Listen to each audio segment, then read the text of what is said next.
in queste settimane cercheremo di capire cosa fare per far capire l'importanza di donare il sangue. Operato d'urgenza per emorragia. Fedez, noto rapper e influencer, esce dall'ospedale e ringrazia i donatori di sangue che gli hanno salvato la vita e come un fiume in piena il miracolo del dono si compie.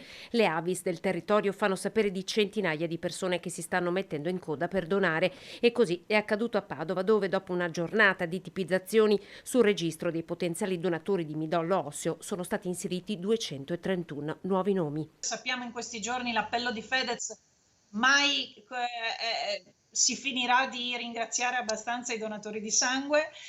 Ci rivolgiamo soprattutto a loro, quindi alle Avis comunali, alla Fidas, a tutti i donatori che già transitano normalmente per la loro donazione. La differenza per persone come il piccolo Lorenzo o Matilde, solo per restare in Veneto, che sono in attesa del trapianto. Noi lo abbiamo vissuto col piccolo Lorenzo perché i genitori ovviamente si sono rivolti a tutti, perché un piccolo di 1 anno non si merita di dover affrontare un percorso difficile come quello di un trapianto e di non riuscire a trovare un donatore compatibile.